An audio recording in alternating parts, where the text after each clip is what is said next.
Welcome back to your live continuing coverage of NAB 2017 right here in the Las Vegas Convention Center. You are the Terrifics. You make BeTerrific special. This is BeTerrific. And at BeTerrific TV on all social media. We're in the live view booth here in Central Hall. It's pretty awesome. I've got Michael here from DJI with the brand new Ronin 2. You guys just announced this yesterday, and it's pretty awesome. Yeah, we're really excited. You know, we launched the first Ronin over 3 years ago at NAB. Yeah. And since that time, we've been getting a lot of feedback from our users about some of the key features that they've been wanting to see on board. So about, I don't know, maybe 5 years ago, the first handheld camera stabilization gimbal, brushless gimbal came out, and it blew everybody's mind, and it had this very distinct shape.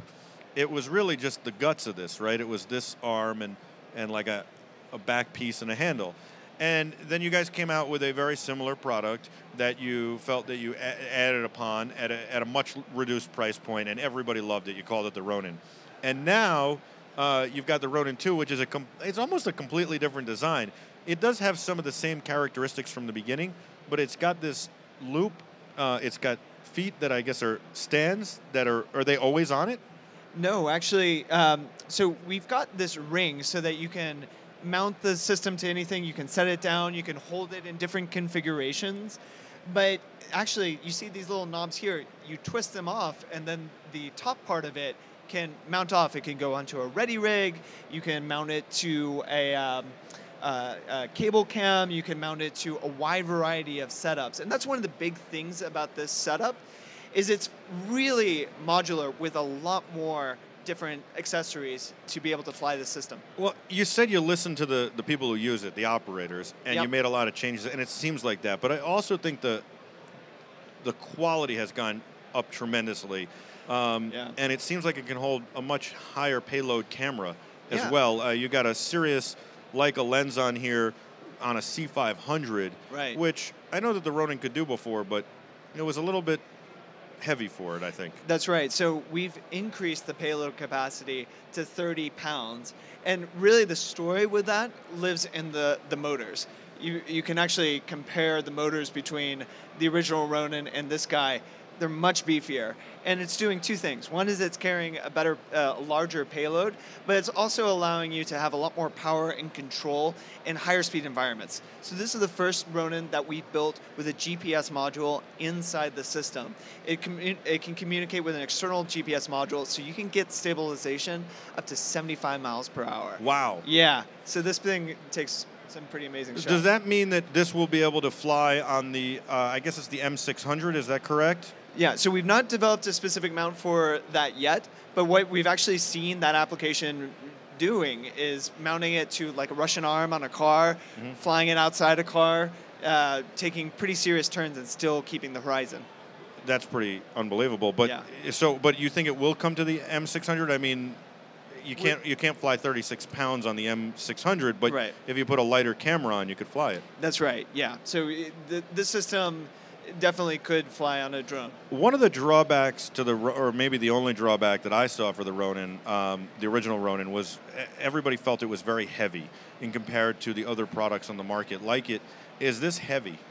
Yeah, so the frame itself is actually pretty light, but it really depends on what your capacity is like. We're actually thinking of a professional operator with this system. So when you're carrying anything above like a 10, 20, 30-pound payload, we're expecting you to not be just doing a handheld setup. We're anticipating that most professional operators are using ready rig or easy Right, rig but or the something initial like thing that. was that the Ronin itself was heavy, empty, it was heavy. Yeah. Is that the case here? Yeah, so I mean, it really depends on your arm strength, but Sure. but more than anything, we're thinking that with a camera payload, the types of payloads that our operators are using, they'll probably want some other system to help them carry it. Excellent, very, very cool. I really am most impressed with how well you put this together. Like the fit and finish. I would say that about a vehicle. I do the New York Auto Show, and I'd say the fit and finish of this Bentley is beautiful. The fit and finish of this is tremendous. The knobs, the buttons, the apparatuses, the things that are, unlock and lock that are held. Even the feet, the stands for the feet, are tremendous. So you would take this, I mean, a lot of people use it with a ring. You could use this whole ring. I see that. I never understand why people want to use the ring, but if they want to use the ring, they could use the whole ring? Yeah, that's right. So you can use the whole ring. A lot of operators love it because it gives you a lot more options in how you set it up, right? So you can hold it up here, or you can raise it above the head and hold down here. So it gives a lot more options. And to your point earlier about fit and finish, it looks great. Our designers are thinking about aesthetics, but more than anything, they're thinking about functionality. So some of the knobs that you talked about really help dial in the fine-tuning and weight balancing. But that's what I'm saying. Yes, okay, with a car, you're talking about how the leather wraps around the dashboard and the stitching is and stuff when you say fit and finish, but you're also talking how the door closes, and that's a functional feature. Right. And so I am also talking about how you can manipulate this and how it's held in. I mean, on the other one, it wasn't as, smooth and as well done, and it seemed like it was a more fragile device, but also a more archaic device and a harder device to use. Now, it was a Gen 1. I'm not knocking it. It was actually probably better put together than most of the other products like it on the market. However, you've really taken the time to develop this, and also the electronics in it seem a lot better. Is there an app that helps you control this? Yeah, so a few things actually. So this system has internal cabling. Yeah. So all the SDI and power ports, you've got the SDI out up here. Can I just tell you that's so important because I had a competitor's product, and one of the things that drove me nuts about it was that you wound up rigging this thing up and having all these cables hanging everywhere, and you could make a quick turn and catch it on something. It ruins not only the shot, it ruins the device too. Yeah, no, absolutely. And so you've got internal cabling that's doing several things, including powering the camera itself. So you don't have to have that massive battery in the back. You're actually powering it from these two batteries back here. And here's the interesting thing. 2 batteries, hot swappable. So you don't have to have the downtime of powering off everything and then getting it back up. Sure. You just swap out the batteries and you're able to keep going on set. What's the price point on this? So we've not announced the price point yet. We'll be announcing it closer towards ship time, which will be later this quarter. Now, do you feel that you got to have some idea, right? So the question is it in the price range of the old Ronin, or is this a completely new ballpark? Because quite honestly, this feels like the ballpark that the other guys started at. Yeah, so I think we'll be, as always with DJI products, we want to make sure that our technology is accessible to people. We're still dialing in exactly what that means, but our goal has always been bringing the best value to our customers. It's very cool. I like it a lot. So you say later this quarter, that would be before summer. Yeah, so end of June is our target for ship date. And so will it fit an Alexa Mini? Yeah, so there's actually an Alexa Mini on our booth with a big chunky cinema lens, and it looks great. Can we get a red on there? Can get a red on there. Wow. Yeah. And where would I mount my monitors? Are there places to mount monitors and all sorts of stuff? So we've been putting small HDs here. Okay. But you have a lot of versatility. But again, all the ports for video out are up here. That. And you were talking about an app. We have an upgraded app, but more importantly, let's see if I can. We can turn it together. Yeah, I'll hold the microphone. I'll be like the two-fisted microphone guy. Oh, ho, ho, ho, ho, ho, ho. Yep. See, he saved the party trick for later. Yep. Wow. So you have a touch screen here on the back, but importantly, if you're using gloves, you can actually use the physical controls here. You've got all the parameters in terms of adjusting the gains and endpoints, but then you also can control a red directly through this interface. Wow, very cool. Now, I noticed that you have SDI over there. Are you going to offer an HDMI model? We haven't announced anything yet, but SDI is because guys who use C100s wouldn't be able to use this. Right. Unless they go into the small HD first and then come out. Right. So that's not a bad idea, by the way. Yeah, we'll look at additional options down the road. Very interesting. I love it. It's a great design. You've put it together very well, and I think it's really. Look, the first one was the first. It was almost like the first generation. Sure. It was. We had never really used a product like this, and now you have a lot of feedback to build on, and you've really done a great job. I see all the LEMO connectors and everything. Yeah. This is really a filmmaking tool and great for broadcast as well. we can't wait to see what people do with it. I imagine people will also rig it to Steadicams. Yeah, actually, if you come over to our booth, one of the cool things that you'll see on it is actually when you turn it 180 degrees, the camera will stay at the same angle. So that means that if you're going from a low angle follow and then you follow up to a medium shot, tracking shot, the camera's going to follow with you. Wow. That's phenomenal. I'd like to show off one of the other DJI products, by the way. So of we go course. from the very high end to the very low end. And why I like this, I'll tell you. This is the newest Osmo. This is the Osmo Mobile. And the Osmo Mobile is a really cool device because the Osmo is a handheld stabilizer for smaller cameras. You can use the cameras that are on the Inspire, right? The X3, right. The X5, the X5 Pro on the Osmo. Or you can buy an Osmo with an X3, right? Right. But this now can take your cell phone and allow you to use the Osmo with the cell phone so you stabilize the footage.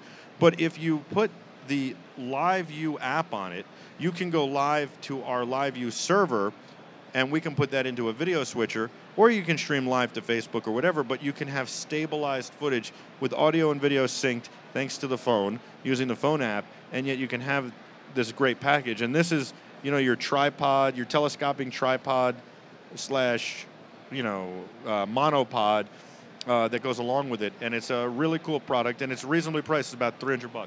Yeah, that's right. And already we're seeing journalists and content creators and all sorts of creative people that were just going on vacation using this to tell cinematic stories on the go. And that's what we really love to see. It's really phenomenal. And there is a lot of mobile journalism, a lot of citizen journalism. We'd like everybody to use a Live View pack and a C500 like we are to broadcast from anywhere. But it's not practical these days with costs.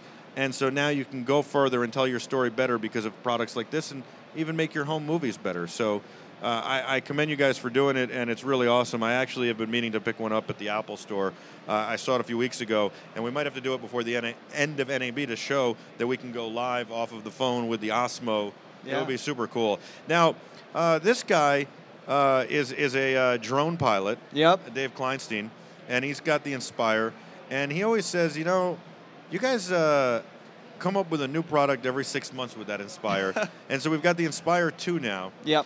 And I believe for media, you guys offer an upgrade path and a discount if you can prove that your media. Is that true? Yeah, so if you email pr@dji.com, we can look at a media discount program. That is great. That's great to know because there's, the reality is there are reasons to buy the next one, the next one, the next one. He does phenomenal work with his Inspire.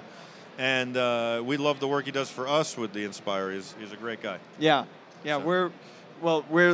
We love seeing all the different applications, whether it's journalists, filmmakers, photographers, even some of the industrial applications, including line inspection and agriculture. The utility of our technology is really just kind of hitting its stride. Yeah. And it's really users like you guys who are bringing the technology into this next level. Well, I flew a Phantom 1 on a set here at NAB the first year you had it, and it was unbelievable. And I happen to love what you guys do. I think that you were the first company to realize that if you made a drone that people could fly, you could sell a lot of them, and that people could really use it as a tool. And it becomes a tool. Yep. And so you start with the Phantom. Well, you start with actually the Mavic, which is really tremendous at a very affordable price point that's very small and very easy to travel with. And then you move to the Phantom. And the Phantom 4, with its safety features, is a tremendous, tremendous product. And then you've got the Inspire 2, which is also a great product. And I really like how safety has really been, in the forefront. Say hello to John Resnick for me, please. Oh, yeah, absolutely. Yeah. John is, for those of you who don't know, he's former broadcast journalist, and now... The Terrifics know. He's been on BeTerrific many times, and I hosted a panel with him at the FAA show, which was great. But he's been on BeTerrific many times, and he's a great guy. Yeah. And he sets policy for DJI, and does he really also makes sure that we still can fly our drones. That one day Congress doesn't wake up and say, hey, you know what? Let's get those out of the sky. The good news is that more and more regulators and even Congress people see the role that drones have in shaping the next generation of the American economy. We just want to make sure that that story is out there. So is the saddest thing seeing a drone crash? Or is it funny? Because when Dave crashed his Inspire, right. half the people in the room were laughing, and the other half, like me and Dave, were crying. So yeah, I'm just curious. I think comedy and tragedy. Comedy is when you stub your, when you fall in a manhole. Tragedy right, I got when this. I fall out down a right. manhole. Yeah, so right. I think it depends on the I break my knee. It's funny. Yeah. You break your knee. It's tragedy. Yeah, exactly. Yeah, I got you. Yeah. He's a great pilot, by the way. There are some things sometimes you can notice on the site. There are some things you can always check in and see if there's an issue or anything, right. a known issue that you guys are standing behind. I believe there's a propeller issue you guys are standing behind. We should get the word out, a prop issue. We should get the word out about that. Where can people go to find out if there's an issue? If they go to DJI.com, you can find out more information about it. About that, and then if there's battery issues or all sorts of things, you also have Find My Phantom now, or DJI in general. And then there's all sorts of safety stuff, which is really great, talking about safety. But I like that you guys, really started as a drone company, saw that the gimbal could be put into an apparatus like this, or made into an apparatus like this, and then said, let's expand the brand from there, and then it's expanded to the Osmo and everything like that. I think you guys are really expanding nicely and doing some great things. What's really interesting is all this technology that we developed for the Air has so much applications beyond just a drone. Yeah. So stabilization, we can bring to the ground. Video transmission, we're seeing people using Lightbridge to communicate long distances. Sure. We've started building our own goggles for headsets and tracking. Oh, nice. Yeah, and then a lot. Are those available? Yeah, so they're available for purchase starting today. Starting today? And they'll be shipping on Can you tell him to run there to the booth and go get a pair so I can see them? I want to plug them for you. Do you have a pair? So we've Hey, Cody, can you run and go get the goggles real quick? The goggles are actually tied down to the booth right now. I have to go over to the booth to see them? But you're selling them today. So they're starting to go on sale today. They'll be shipping on May 20th. And these are POV heads-up display? Yep, that's right. So you're able to get a 1080p live stream from your Mavic and do head tracking. You're able to experience the flight from a completely new perspective. That's pretty amazing. Yeah. And are you guys, so, for the Mavic, it's really a little bit of a combination of a drone that you would use for photography and all sorts of other things, and video, but also a little bit of a racing drone in it. And I think that that's cool. I love that idea. How much are the goggles going to sell for? They're selling for $449. That's very reasonable. I like Thank this. you. I'm no, glad it to hear is that. because it's a lot of technology in there, and a lot of other products are in that price range, and I'm sure they're not as good. I haven't seen these yet, but I look forward to it. And can you use it for everything or just for the Mavic right now? So you can actually use it for anything with an HDMI port. So it communicates wirelessly with the Mavic, but anything else, Inspire, your phone, anything else, you can plug in using HDMI. So I'll see it with my Mavic. Will I also get flight data and stuff? Yep, you'll have all the live telemetry. That's great. Digital Phil, I think, said in the Slack chat, that's why I'm checking my Apple Watch. I thought you were just bored. Yeah. I usually tell people before we go on air that he thought that we should get a BeTerrific DJI. Well, we have a couple, actually. We have a Mavic, and we have a Inspire. Yeah. So, and I guess now Jani from Finland is saying it should be a red one. So I guess we could custom paint that, but you don't do custom colors yet. We actually did a custom version for Chinese New Year exclusive at Apple stores. That was red. Very cool. Yeah. Very cool. What do you think of these, like Apple's doing the light shows Disney's doing the light shows at Disney World using drones. What do you think of that kind of thing? It's exciting because there are so many applications for where this technology can impact lives and tell a big story. So we're just kind of seeing the beginning of that. Could I do that if I went and bought 5 Mavics? Could I start doing that, or is that something that the Mavic or the Phantom isn't really designed for? I mean, you are adding to the payload, and you're also, on some level, unless you have 5 operators, you're going to try and get them to do the same thing. Yeah, so out of the box, Mavic and Phantom and our out of the box series won't do that. We do offer an A3 flight controller that's open on our SDK. So if you wanted to go program 5 drones simultaneously to fly together in flight, you could do that using our system. Very cool. Digital Phil said that he absolutely, without a doubt, wants a pair of the goggles and wants to know if you can, in the future, put and if maybe you're working on it, put a VR camera on the drones and then have the goggles so you could turn around. But I have to say, the point of the goggles is so that you can fly it better and you've got the point of view of the drone, not so that you can look around. Although it's a good idea, looking around would be difficult because then you're not looking where you're flying. And that's why I love the front-facing camera on the Inspire 2, and I think it's the best feature added to the Inspire 2. It's another safety feature that you should always have a camera operator when you're shooting for film and stuff.